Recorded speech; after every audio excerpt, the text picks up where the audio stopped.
Welcome to the China Influencer Marketing Podcast. Each week, we speak with top influencers, marketers, and brands who share their experiences, strategies, and tactics for influencer marketing in China. Here's your host, Lauren Hallinan. Hi, everyone. This week's episode is a good one.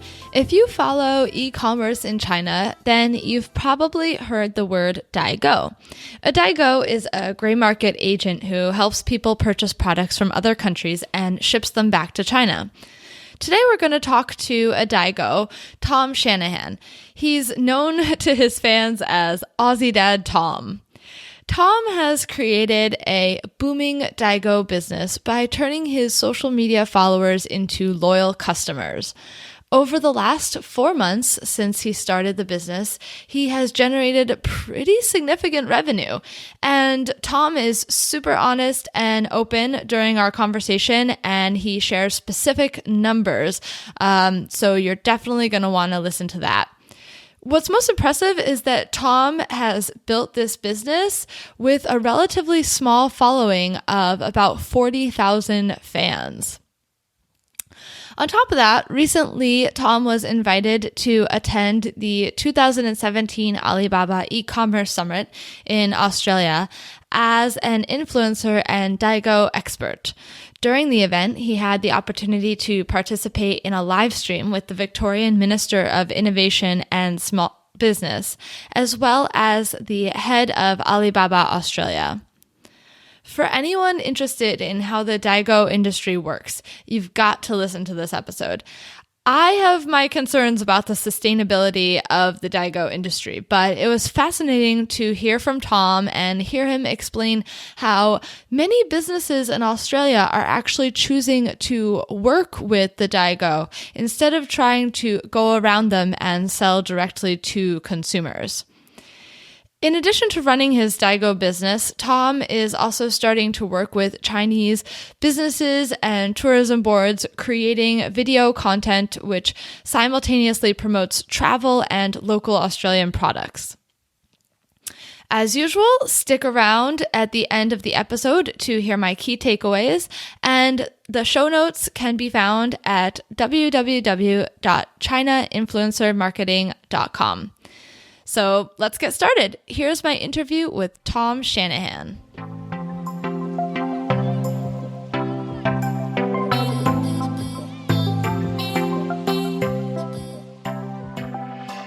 Hi, Tom. Welcome to the China Influencer Marketing Podcast. So great to have you. Well, it's a pleasure to be here. So I'm looking forward to chatting with you about everything I've been doing. Yeah, yes. Definitely. What are you up to today? I think before the call you said something about being on a campsite or something? Look, I've just woken up about half an hour ago. I'm living on a campsite. I'm traveling around Australia with my family, making travel videos. So we're on a campsite slash trailer park, I guess you would say. But it's kind of like a touristy, eco-themed one. And the reason we're here is my motorhome broke down about 2 weeks ago. I was driving from Sydney to Melbourne to attend the Alibaba e-commerce summit, where I was invited as a live streamer as part of an official live streaming team. And 30 kilometers out of Melbourne, my motorhome broke down at 6 a.m. in the morning. So since that happened until today, I've had a lot of different balls in the air that I've been juggling and dealing with. So that's the reason I'm here today. I'm moving into a 5-star hotel nicely on the weekend. They're putting us up for free in exchange for making some videos. But the park here has been really nice, so I'm not complaining about living here either. Yeah. the crazy lifestyle of a China influencer slash business owner. I mean, it's amazing that you're able to kind of live wherever you want and be location independent, and still run all these businesses and everything. I enjoy it. Sometimes my wife looks at me like, "What are we doing?" But I like that. She's Chinese, right? She's Chinese, so she probably wants a house, right? Yeah, she's like, she's dealing with it pretty well. Like, you know what I mean? She likes it. At least she doesn't say she doesn't like, but sometimes she looks at me like, Tom, what are we doing? And like she's like, I just want to wake up and have my own kitchen to cook in, But she doesn't say that often. I think it's just sometimes when maybe our plans change at the last minute. When Like it she likes breaks down. like yeah, exactly. So it's fair enough. But I'm enjoying it. I like being outdoors and traveling and doing different things. So it suits me, but it has been a little bit stressful lately. Are these travel videos, are they something you're doing on your own, or are you cooperating with somebody? Or because you said you're traveling right now to be producing videos, correct? Yeah. Okay, so I was a TV presenter for a travel show in China, and I have produced my own travel shows, and I would like to build it up to that type of project again, where I get the backing of a big platform like Youku or one of those other online platforms to push out my content with a crew following me and helping me package it. But at the moment, it's just me. It's just me and my phone filming it when I can. So it's super low production quality. Very candid, very spontaneous, and I think that for the platform I'm using, I think that actually works. Which platform? I'm focusing mainly on Meipai because I find it's the easiest. I have a little 2-year-old daughter, and I have my wife, and my wife doesn't really speak English, and she's new to Australia. I have to do a lot of things. So for me, Meipai is the best for a couple of reasons. First of all, it's the easiest for me to use. I can upload a video quickly and I can send it off. Whereas I find with something like Weibo, it's even a little bit more difficult. Even though it's not difficult to use, it's still a couple more steps before I can put a video up. And I feel as well, for some reason, my videos go really well on Meipai, and no one really watches them on Weibo. I feel like I have to put a lot more effort into getting a following on Weibo, whereas using Meipai, it was quite quick. The fans seem really engaged, and they really trust. I don't know how to say, but they really trust me, my fans on Meipai. So they all buy products from me, and that's really what's driven my business, actually. Yeah. Yeah, I mean, I think right now, unfortunately, Weibo, the organic reach is getting lower and lower, and which is a little frustrating because, you could have really great content, but nobody is seeing it. And it's kind of unfortunate that you have to pay to push your content even to your own followers. So that's kind of what's nice about Meipai. It seems like things, the organic reach is better, and that things seem to go viral a little bit more easily. But we kind of got ahead of ourselves. Yeah. So I sorry. want to no, that was me. I want to go back. Well, I mean, Where it all began. Yeah, exactly. But I mean, in a little while, I really want to focus on your current business. Yeah. But first, just to give everybody a background on how you got, to your campsite in Australia, making travel videos and selling products and things. Could you just give us a little bit of a summary of, your time in China, why you moved back to Australia, why you started, putting content online, and why you started your current business? All right. Well, it wasn't planned. I can just admit that from the beginning. But in 2007, I went to China, and I really wanted to get a job in television, actually. I didn't like my job in Australia. I was a photocopier salesman. I was really depressed, and I did a TV presenting course and took some acting classes, and I went over to China. Everyone said, "You're crazy." But I went over, and I persevered, and a year later, I had a job on CCTV9, which is the state-owned English broadcaster. So I was hosting for a couple of years, and then I went into acting and my own producing, and I was doing TV production. And I wanted to go into the film business, but when my daughter was born, I found it was too difficult to leave them for more than a couple of days. I wanted to be around them the whole time. So I was there for two problems. One, I had to be around to help. The next problem is I found the pollution in Beijing and the general environment. It was horrible for children. You didn't know when you could go outside. You had to check the air quality. There was traffic jams. So it's bad. It's really difficult to be a parent. And when you're in China, first of all those difficulties become magnified, and then all the good things, all the things I was enjoying about China, I was no longer able to do. So for me, it was quite a natural move to come back to Australia at that time. It was better for my family. And when I came back to Australia, I was focusing on putting my energies into developing my own sort of platform for working with some of the influencers or the KOL that I'd met during my time in media. I put all my savings into this project, and it didn't take off. So I was left in a kind of a tough position.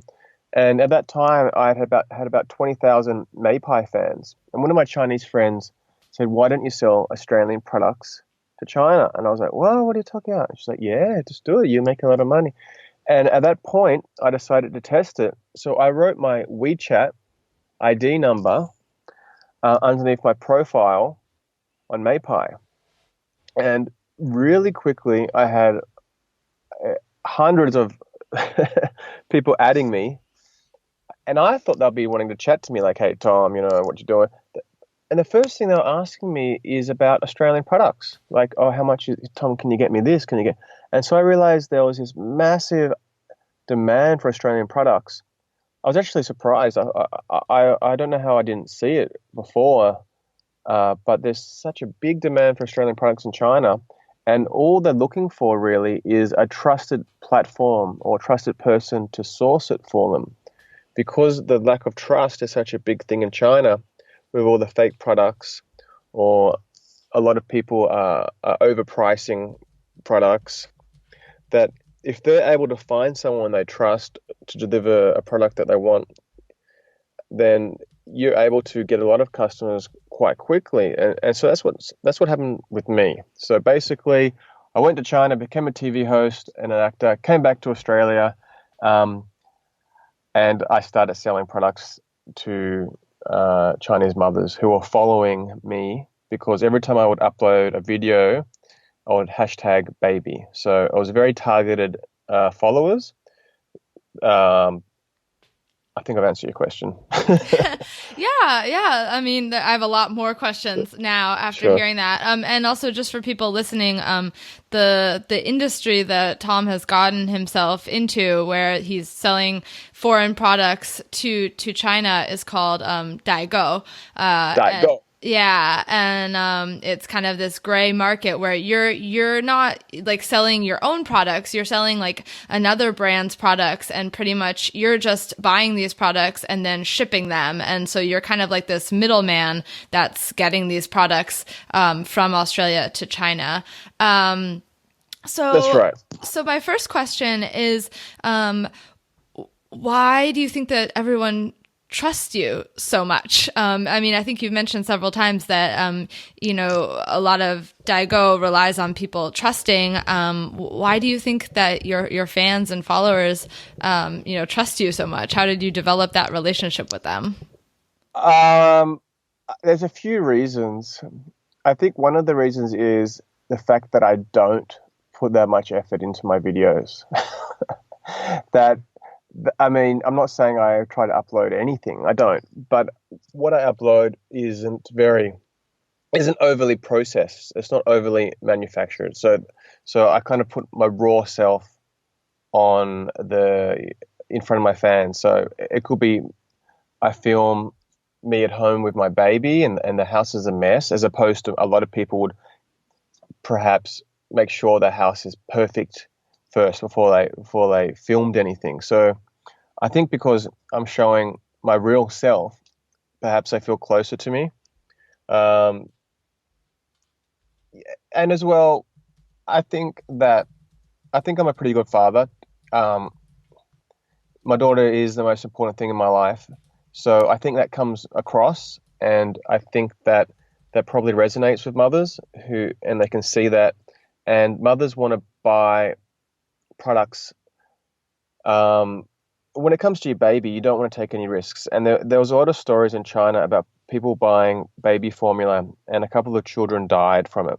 So in China, when you're going to buy baby formula for your kid, you don't want to take any risks at all. So I guess you have the fact that I look like I'm a good person, that helps, and the fact that I'm Australian certainly helps separate me from the rest of the Daigou who are all Chinese. There's 40,000 Chinese Daigou in Australia doing this, and I haven't met any other Australian, like, a white or non-Chinese Australian doing this. So I think there's a couple of different things that helps separate me from the rest of the market. Gotcha. But definitely, I think it's my daughter. For sure. Yeah, they can see the relationship that you have, and obviously you understand the products because you probably used a lot of them yourself. That's right. I mean, they always ask me what product's best, and I try not to recommend products so much. They usually tend to know exactly what they already want by the time they get to me, because there's so many mums in China sharing all these photos in WeChat groups. So they've already sort of done their research about the products before they come to me. A lot of people still do ask questions, but I would say at least 60 or 70% already know what they want before they even get to me. That's awesome. Makes it easier for you. It does make it easier. Are any of these products that you're selling sold in China, like directly sold in China, or are they going to you because they can't find these products in China? All right. So I don't know where to begin on this question, but a lot of these products are actually available in China. Alibaba via Tmall and Taobao has made a pretty big push to sort of compete with WeChat, because if you think about it, you have 40,000 Chinese in Australia, and their main tool for selling back to China is WeChat. So Jack Ma, the CEO, the founder of Alibaba, has been out to Australia many times to try to create the infrastructure to help Aussie businesses get into China by sidestepping this Daigou business. And they haven't managed to do it successfully. But what Jack Ma has done is allowed a lot of Australian businesses to set up directly on Tmall Global to get direct to the end user in China. Now, something very interesting happened after this. Some of the Aussie businesses that tried to go direct to the Chinese customer almost went bankrupt. Why is that? Because, yeah, it's very interesting. So there was a company called Bellamy's that made baby formula, and they had amazing trailblazing success. And the reason was Daigou in Australia were recommending this product back to their friends back home. So they were probably doing about 3 times more sales. They were probably about 70% of their sales in Australia were bought by Chinese. I don't know the exact figure, but something crazy, were bought by Chinese living in Australia and sending it back. So this is quite normal for the big companies in Australia, that probably a large portion of their sales are purchased in the store in Australia but sent back to China. One company called Blackmores was like, Bellamy's decided to cut out the middleman and create a channel direct to their end user. And what happened is they tried to cut out the Daigou, so the Daigou started recommending a different product, and they almost went bankrupt. Their shares plummeted. The CEO was removed, and this company almost went out of existence just because they tried to cut out the Daigou. Since that happened, the whole industry in Australia realized they have to actually work with the Daigou. So now there's conferences and summits where they invite the Daigou to work with the brands. So it's moving away from a sort of a gray area to an accepted and somewhat regulated area because the brands in Australia realize they need to work with the Daigou if they are going to break into the Chinese market. So to answer your question, yes, a lot of these brands are sold in the Chinese market, but they're often sold at a higher price than they're sold in Australia, because this creates an incentive for the Daigou here. We can purchase it from the store, we can add our margin on, and we can still undercut the platforms in China. So it's encouraging Daigou in Australia to recommend certain products by having it sold in China at a higher price. The next thing is a lot of Chinese, they don't trust products that are sold on Taobao and Alibaba. There's a lot of stories about fakes. So even if they can purchase it in China on a mall at a price that's would be the same as buying it from me or even cheaper, they'll still prefer to buy it from Australia. And this is something that every new customer will ask me. They said, is it coming directly from Australia? So yes. And they get their tracking number and they track it. So I'll go into the shop, I'll buy their baby formula, I'll take a photo, I'll sign the bottom. They want to see me sign it because they're worried that customs will change it with a fake, because there's stories about customs changing products with fakes.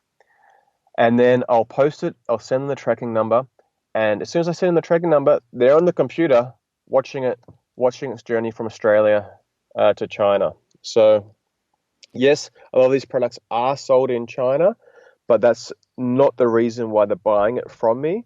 It's actually sometimes the reason why they are buying it from me, because they can get the products at a better price, and they can see that it's a genuine Australian product.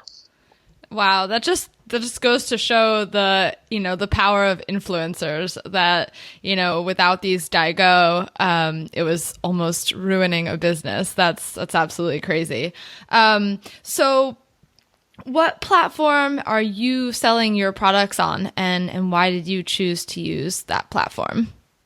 I use Weidian, which is a WeChat affiliated store. I don't use Taobao or Alibaba, any of the Alibaba. Nothing that is wrong with Alibaba. If anyone from Alibaba is listening, I'm actually I partnered up with some of their live streamers.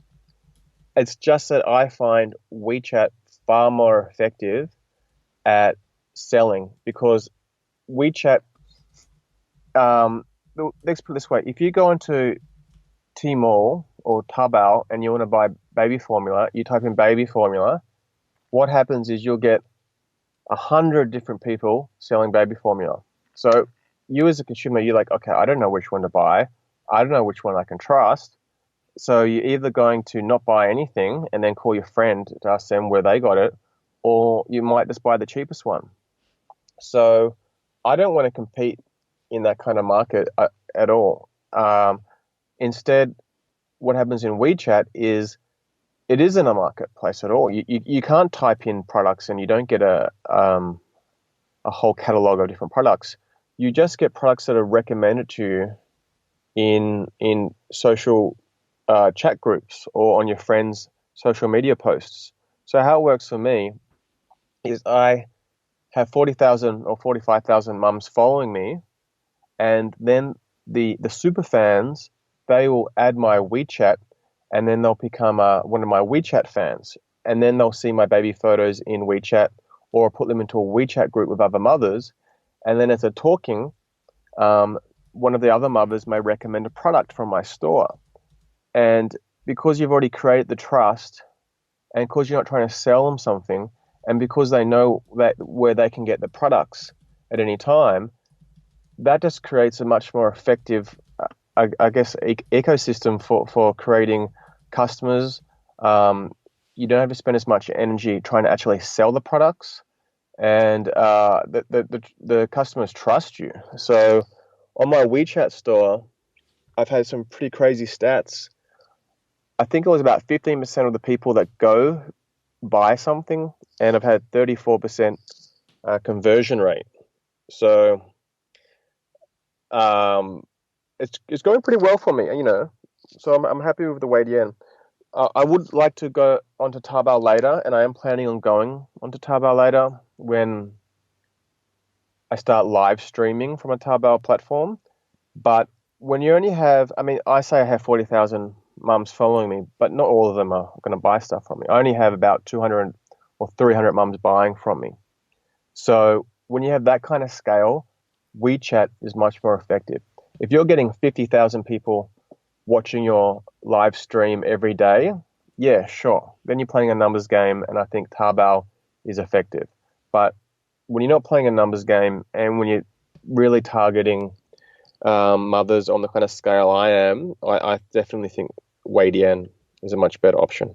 Right. You're kind of working with developing your super fans right now. And I think that it's probably going to pay off in the long run to develop these personal relationships with them because, through word of mouth, they're just going to draw in more and more moms to buy from you. And then, like you said, if you get to a big point where it's just too much to handle, then you could switch platforms. But I'm curious, who I guess does your customer service, who monitors, these groups, I'm sure these moms are talking nonstop and you kind of need to monitor the group, answer their questions. I'm sure you're getting questions on Weidian. How are you handling all of this? Because I know Chinese people, especially Chinese moms, and they have a lot of questions.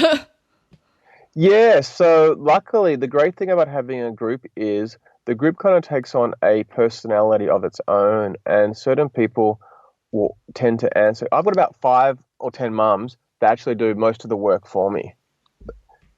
So I don't actually, if somebody says, oh, how many times a day do I have this medicine? Or, what's the best product for this? I know even if I don't say anything, one of the other mums will answer for me. Is that just because they enjoy that and they're bored, or what? Why? I think it's just the way humans are. You put us into a group, we all want to validate ourselves somehow. Even it doesn't matter, what group you're in. If you're at home with your parents talking when you're a kid, you're always trying to show off how much you know. I think groups are kind of an extension of this. So you put people into the group, and I've noticed somebody who doesn't know anything, they'll start asking questions like, oh, where do I upload my ID card? Or how do I check this? And somebody else will answer. And then fast forward 1 month, we'll have a new customer come in, ask the same question. The person that didn't know anything before now has the opportunity to say the answers, and feel like the expert. So I think there's this natural kind of human element to wanting to, I don't know, not really show off, but to validate yourself, which everyone does it. I do it too. So that really helps because the other mum's answering the questions for you. So you're not looking like you're trying to sell anything. You're not looking like you're trying to push anything. And the other mums are actually answering for you. So the next question is, how do you regulate the answers to make sure they're in line with what you with what you want people to believe or think. Right, especially because you don't want to correct them and then offend them in some way. Right. So, I think there's a statistic that after 500 interactions, everyone in the group has the same belief. So what I'll do is I'll share certain posts, or I'll write some articles and I'll share it to the group, and we'll get people talking about a different thing, or and everyone after a while will kind of have the same attitude. Some people might not, but usually people will tend to sort of converge on a particular attitude. In the group, there's 3 different mums, or I think 3 different types of mums. So there's mainly 3 different types of formula that I sell. And a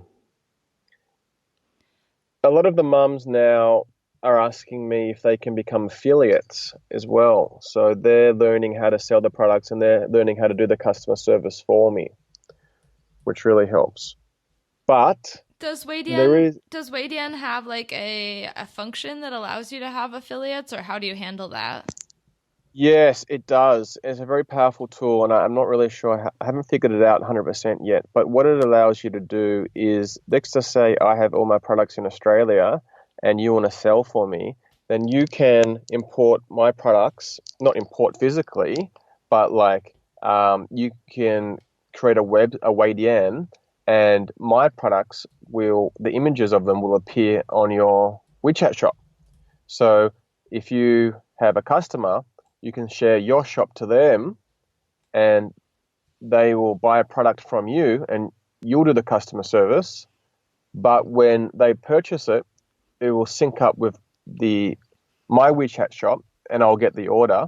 So then I'll do the delivery and logistics, and I'll send it to the customer. So that's kind of where I want to end up going in the future, getting a small circle of mums selling for me, so I can sort of move away from the whole customer service part, which is really a headache sometimes, and let's focus on making more videos. Definitely. I didn't even know that it had that tool. So that's really cool. Yeah, as far as the headache, was it difficult to kind of get everything set up? And I'm especially interested in shipping. I think I remember you saying when I was talking to you one time that like Australia has a free trade agreement, or maybe the shipping's lower, or maybe it's the taxes that are lower. I'm just really curious about everything that you went through to kind of set this up, and also why, because I think in the US we don't have some of those agreements, and so for people trying to do Daigou from the US, it's a little bit more difficult because there's a lot of tariffs that are being added on, and the shipping cost is really high, and it's a lot more economical to ship from Australia. Okay, so the first thing is, like, if you want to start doing Daigou from America or Europe or wherever it is, you've got to go speak to some Chinese people. Because when I first went and did my research and I spoke to the Australian shipping companies, you're going to be pricing yourself way out of the ball game. So an Australian company, they might ship to China for $20 a kilogram. So when we first started, we looked at the baby formula. Okay, we looked at the Australian postage shipping, and we're like, okay, and then we're like, okay, so it was impossible to be in the market. We had no competitive edge. And then we started speaking to Chinese doing it, and we realized there were other logistics companies out there that Australians didn't know about, but the Chinese were using that were way cheaper. So there's about 10 Chinese logistics companies already set up in Australia now, and they'll ship 1 kilogram for $5. So if you compare $5 per kilogram to $20 from an Australian company, it's a huge difference. So first of all, you got to speak to Chinese people. The next thing is, there's all these rules and regulations. Like, I can only put 3 baby, the maximum amount of tins of baby formula I can put in one box is 3. Okay, so if you've made all these plans about how cost effective it is to send 10 cans of baby formula to China, and you got to do it, well, you're going to find out that you just wasted all your time planning, because you can't do it, because there's a lot of regulations about how many pieces or what type of pieces and how they can be mixed and matched together that the customs have, that sort of set the rules for how you're going to be doing your business. So go speak to Chinese people who are doing this, because they've already worked everything out. Another example is baby formula and vitamins. You can't put them in the same box. So if you think, okay, this person, has already bought this baby formula, and I'm going to put these other products in the box to save money, well, and then you make your pricing based upon this, and then when you go to ship it, customs is going to reject it. So you really need to go speak to the Chinese people who have already worked out all these rules, and they've worked everything out. So that's the biggest piece of advice I have, is make friends with people that are already doing this and have worked it out. Yeah, that's I didn't know that you can't put them all together. That's There's so many different rules, and none of them make sense. I mean, maybe they make sense to somebody, but you know. I'm sure it's all related to some incidences in the past, and people, trying to take advantage of the system. And I'm sure that's probably has to do with it. I'm not sure, but there's certain regulations.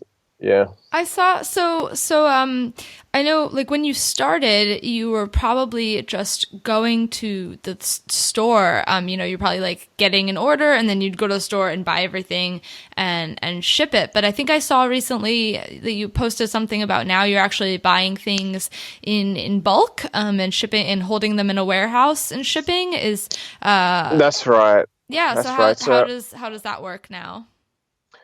Well,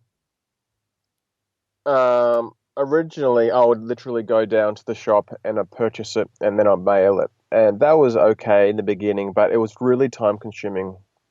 And it wasn't really where I wanted to be long term. But it did help create another layer of trust with my customers. And I think it was a necessary first stage. And that's where you begin as a Daigou, because that's what a Daigou is.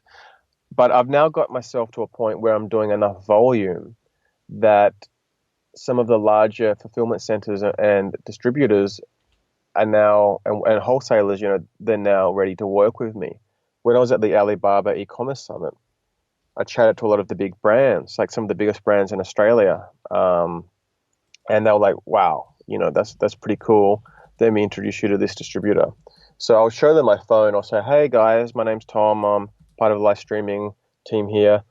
As one guy, one person, I've done about $30,000 worth of revenue, and I'll show them my, in the last few months, and I'll show them my WeChat group with 270 mums in it, and I knew I was doing well, and I still don't think I'm doing like amazingly well. But every Chinese person in the business that I've shown this to, their eyes light up, and they're just like, wow, how is this guy who is not Chinese doing so much Daigou business? So I think that kind of alerts them to the fact that I may have cracked the code or they want me to be selling underneath them. So at that point, they'll introduce me to they introduced me to the right people, and things have just snowballed from there. So now I've cooperated with some warehouse fulfillment centers in Melbourne, and I've pre-ordered some stock and I've put it in there.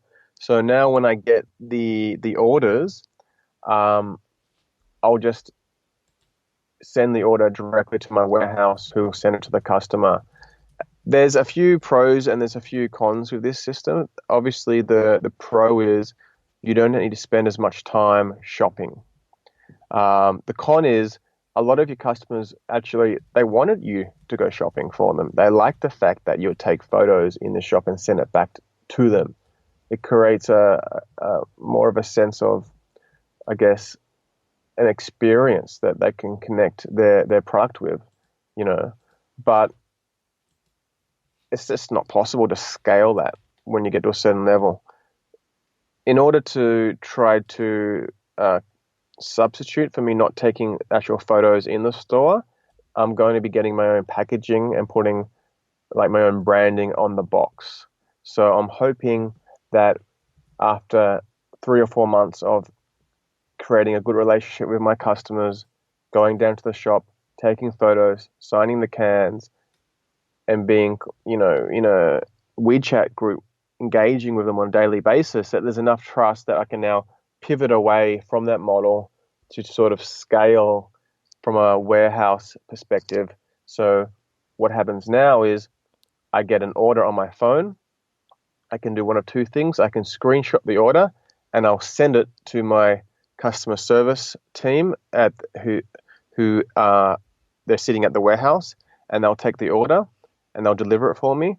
Or if you really want to become professional, you can actually link up your Weidian with the back end of the warehouse. So the orders actually go automatically to them. They get the order and they send it to the customer for you. So that's a much more efficient model. So the Chinese, the Australian warehouses are already so invested in the Chinese market, especially the Daigou market, that they actually know how to to link up to these Chinese e-commerce platforms. Is that what you're saying?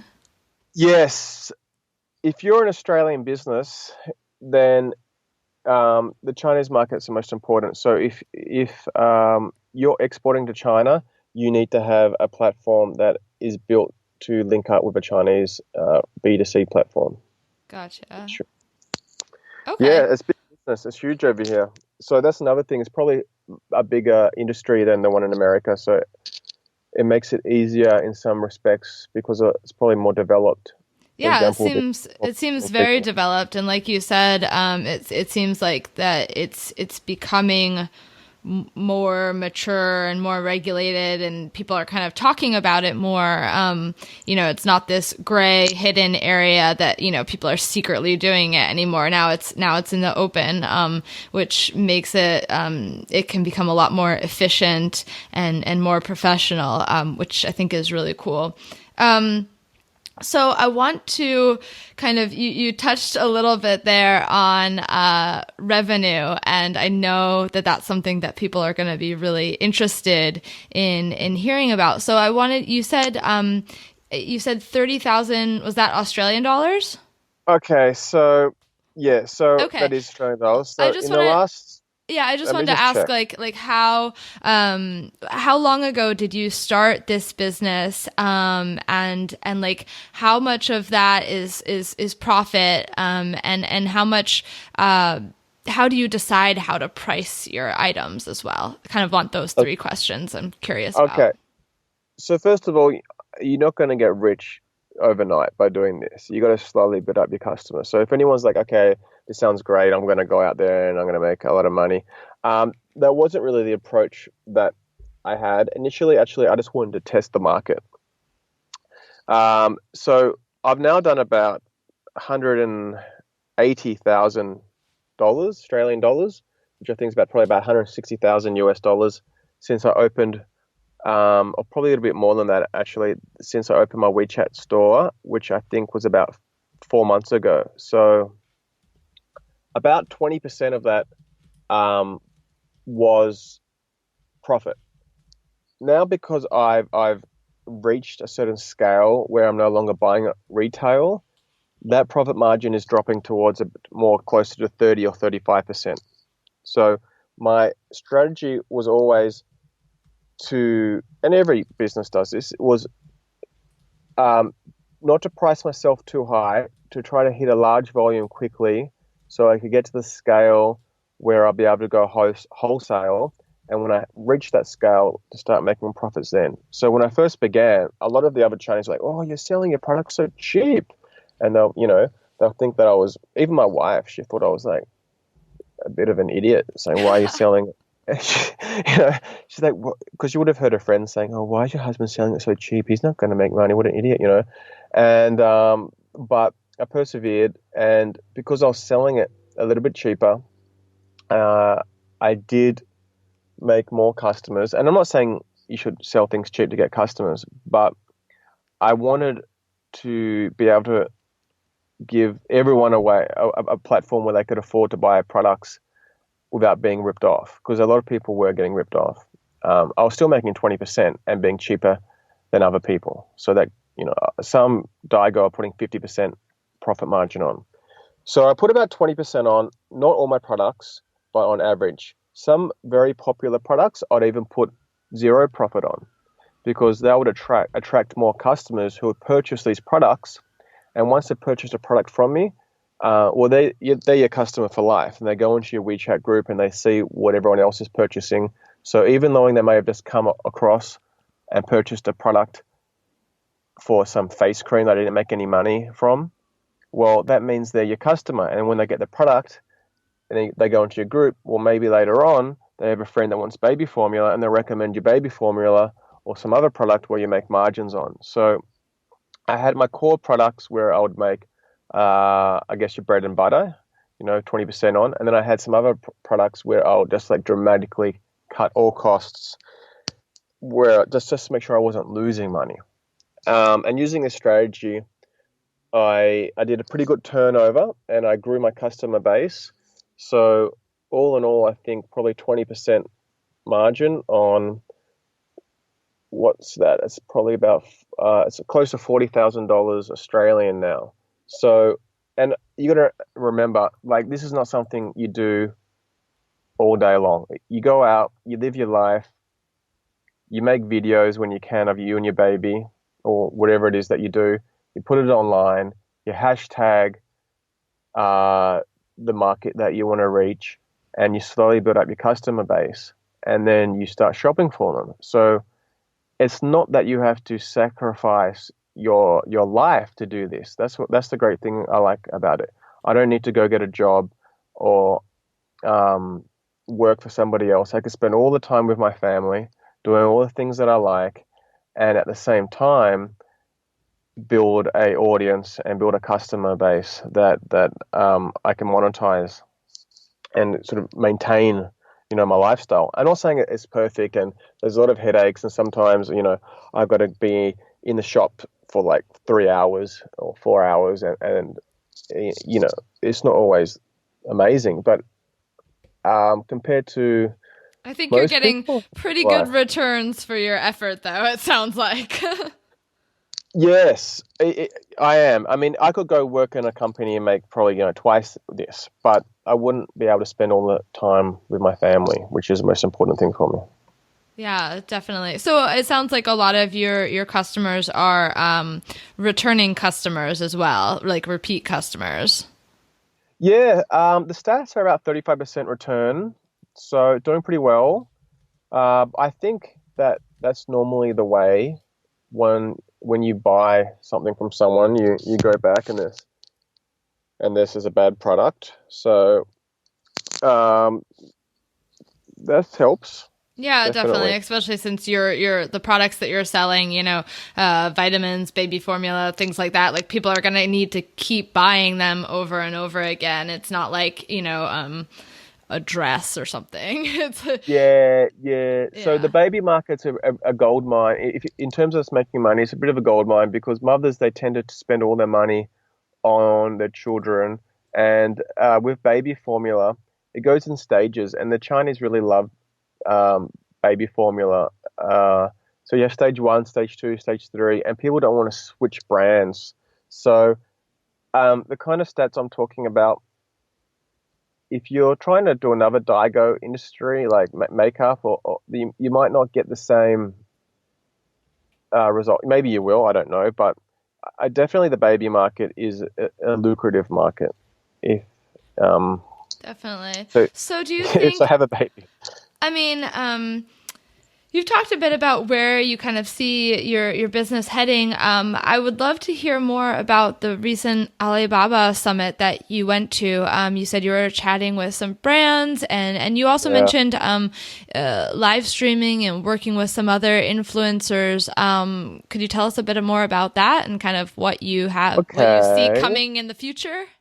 Well, I'm actually trying to put together a show where I travel Australia looking for cool products. So it's going to be one part travel show, one part looking for new products, and I'll get some Australian brands to sponsor it, and I'll try to actually find the next coolest thing for the Chinese market.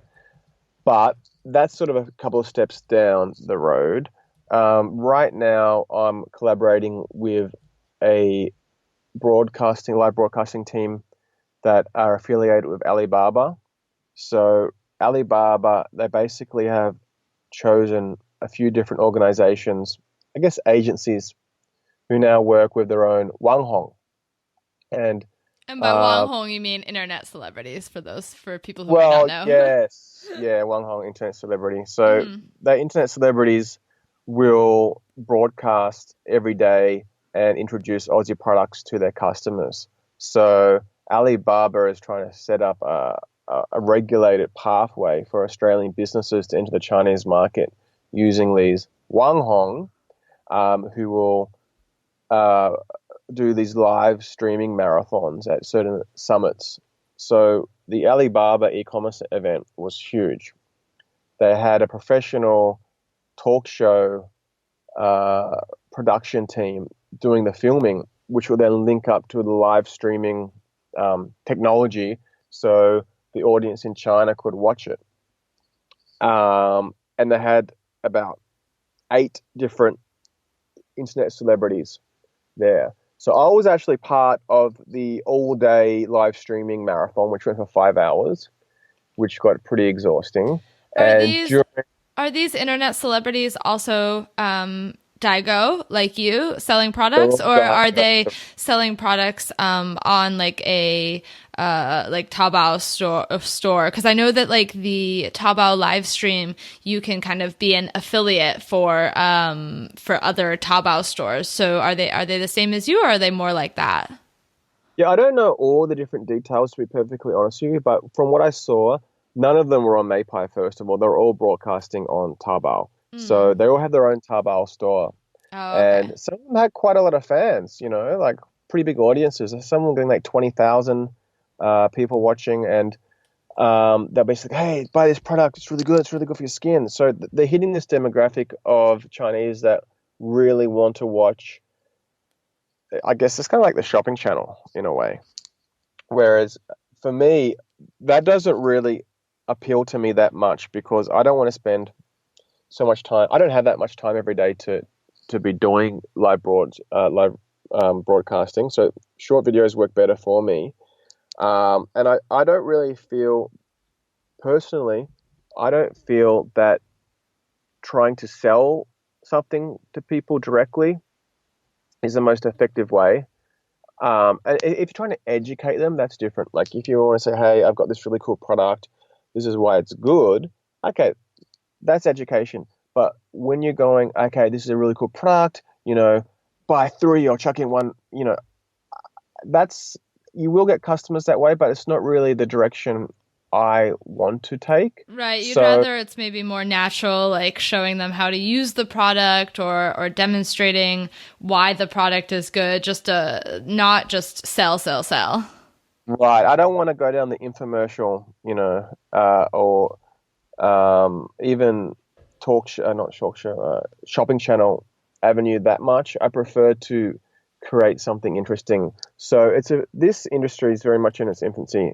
I think as it develops, you'll get more interesting or more show sort of formatted live streaming, where it's, you have perhaps we go down to the beach and we do some filming down the beach, or and then we might go, okay, so when you go to the beach in Australia, you don't want to get sunburnt, and then you might talk about particular products that you might need instead of just starting at the beginning. Hey, buy this sunscreen; it's really good. If you buy 10, I'll give you 1 free. So I think that in the future, it's going to really pivot into a more developed industry where it gets more competitive, and because it's getting more competitive, it's going to have to get more engaging and also more entertaining. But at the moment, because it is a new industry, the bar is quite low, so it's a Are good you time to enter.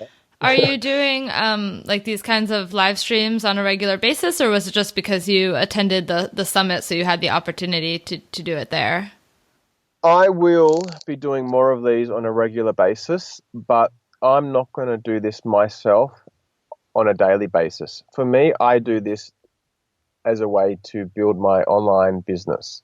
So when I do live streaming on Meipai, I only get like 300 people watching, or 500. So for me, it's not that effective to do live streaming. Whereas sometimes I'll make a video and I'll get 300,000 views, and it took me 1 minute to make. So for me, where I am as a dad who is very, very busy, making short videos is still a much more effective way to drive my business. That said, Alibaba have come to me and said, we may sign you up to give you 50,000 people watching you every day. And that's a different story. If I get 50,000 people watching my live streaming every day, okay, that's a big number. So I'll be like, all right, I'll find the time. But if it's just sort of 200, 500, 1,000 people, then for me, I don't really have the time to do that. And that's only because I'm a dad. If I wasn't a dad, then perhaps I would, and I'll slowly build up my own fan base organically from that.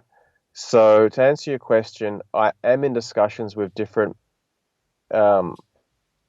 agencies that are affiliated with Alibaba to do more of these live streaming, but it's not going to, I don't want to do it. I don't have time to do it on a daily thing. It may be more like a weekly event right now because Alibaba and the Australian government are working so closely together that there is a lot of money being poured into developing actual influencer studios down here where the influencers will have a dedicated studio to broadcast back to China, and Taobao will be promoting these live streams on the front page of their Taobao shopping channel.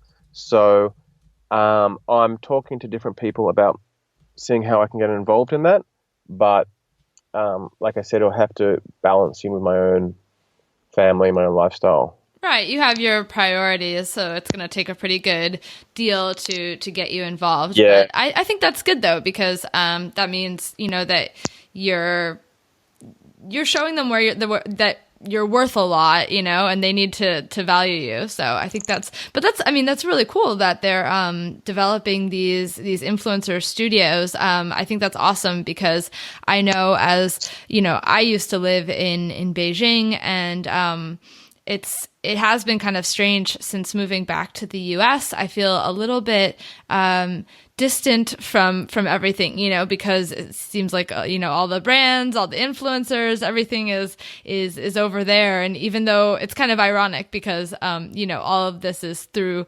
social media and through the internet, but it's and a lot of times you don't even meet face to face with these people, but it still kind of feels a little distant. So I think I would love if they had influencer studios in the US. That would be Yeah. awesome. I would love to get involved in something like that too.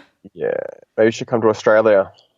It sounds like things are a little bit more developed over there as far as China Yeah. e-commerce. I know that Alibaba has been trying to do stuff here in the US too, but from what I know, I don't think that it's quite as developed, and that might be a lot to do with the prevalence of Daigou in Australia.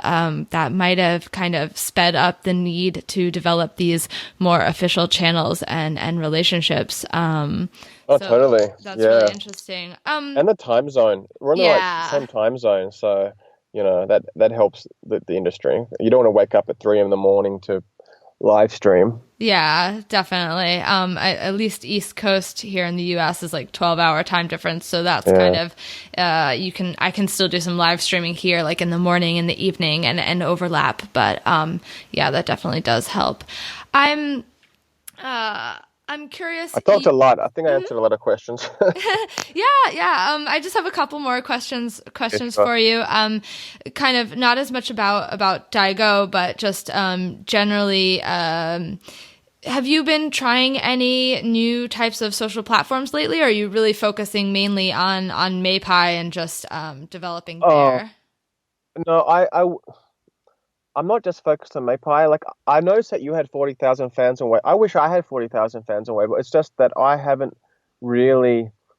It's one of those things. Like, I wished I started trying on it like a year ago, and then because I didn't try it, and because I haven't started, I feel like I'm not going to start now because I feel like I only have, I think, 1,000 or 1,200 fans on Weibo. So for me, it's like I'm not even going to bother with it.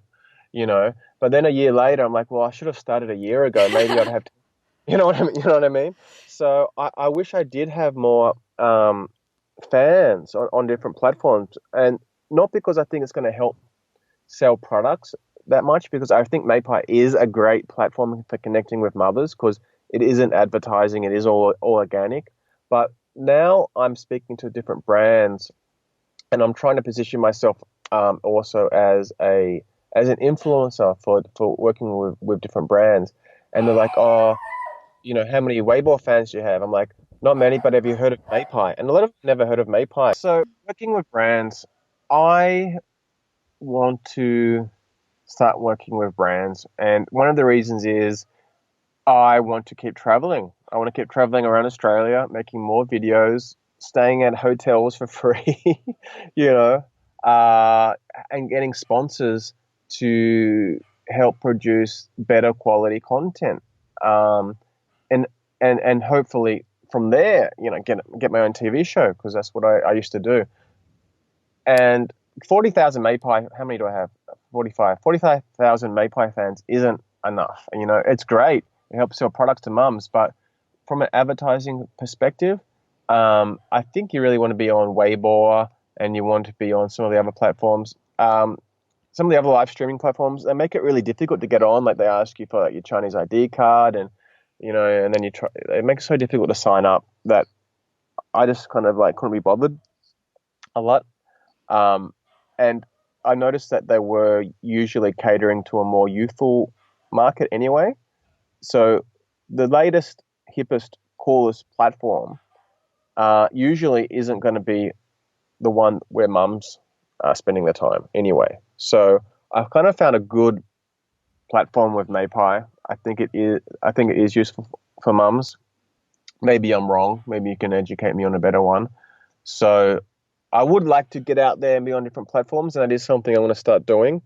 But I haven't really done that to the best of my ability until now. No. Gotcha. So it sounds like your future plans are, one, to develop your e-commerce store, and then kind of at the same time you want to develop yourself also as a travel influencer and do that as well.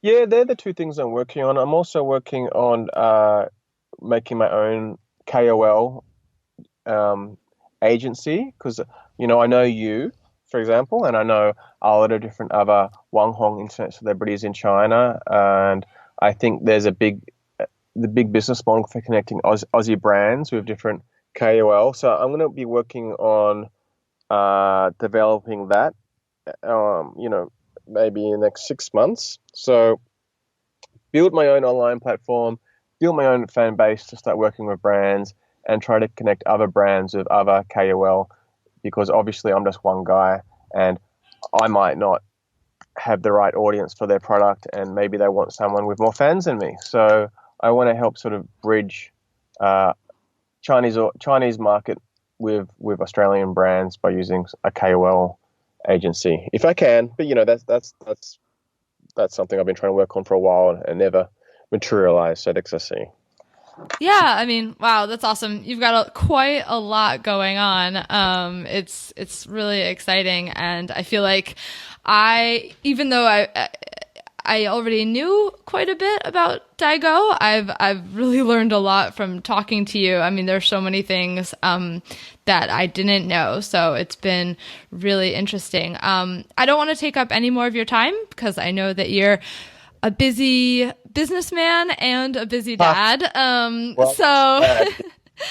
So I want to close things up by asking, if people want to get a hold of you, what I'll be including your social media channels and everything in the show notes, but what's the best way for people to get a hold of you? WeChat. Yeah. My WeChat ID number is 158-015-39104. Okay, awesome. We'll include that in the show notes as well, and people will have to figure out how to use WeChat to get a hold of WeChat, then you got WeChat. So that's the first step. The first step to getting into China is learn how to use WeChat. Then you can contact Tom. Yeah, that's correct. Great. I love it. Well, thank you so much for, making the time to chat with me. I think that it's really interesting what you're doing, and I love following along with all your progress. Yeah. Well, you're doing really well too. You have so many fans, and I originally ended up finding you through Googling live broadcasting in China, and I read some of your blogs and I found them pretty informative, actually. So thank you. Well, yeah, glad you were able to find them. I haven't done as much live streaming lately, but I do think I should get back into it. I've been doing a lot more video, similar to you, but it's just the way that live streaming, it's just so important in China right now. It's definitely something that I need to get more involved in again. It's just been really hard because some of the platforms with all the crackdowns that have been going on, some of the platforms have made it more difficult for people outside of China to live stream. So I've gotten blocked from a couple of platforms, which is a little frustrating. But I know that there's still a lot of them out there. I'm just, being lazy. It's kind of nice with video because you can, like you said, you can make the video and post it whenever you want to. Whereas live streaming, you have to think more about the time difference and you really have to be paying attention to what everyone's saying and responding to questions. And, it just takes a lot of energy. I'm actually really boring as well. So I can't hide the fact that I'm boring in live streaming, whereas I can at least be interesting for like 30 seconds for a video. You know what I mean? I don't think that's true, but maybe. Yeah. Love it. So, okay. Well, thank you so much for joining and talk to you soon. No worries. Thanks. Bye. So I don't know about you, but I found talking to Tom to be absolutely fascinating. I learned so much about the Daigou industry and about everything that's going on in Australia as far as, Chinese business. I just thought it was really interesting to hear his perspective.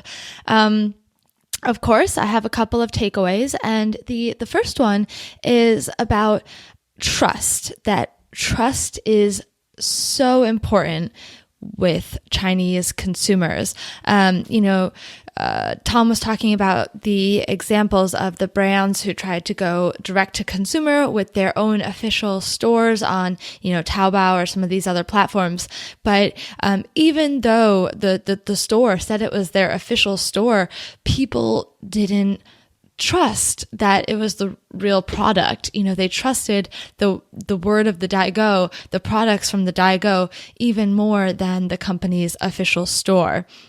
And I thought it was really interesting to hear everything that Tom does to instill trust in his customers, whether it's taking pictures of him buying the products or even live streaming sometimes in the store, or giving them tracking numbers, signing the product, signing the bottom of the can of baby formula, so that they can feel safe and they feel like they've gotten a real product and they haven't gotten a fake.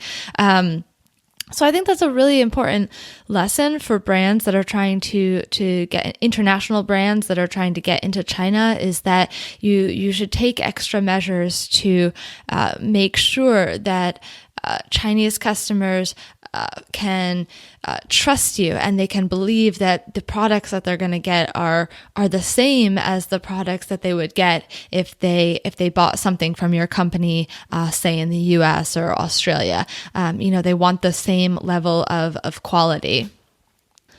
The second thing I want to discuss is that when a brand is looking to work with an influencer in order to drive sales, they need to look at much more than just the number of followers that the influencer has.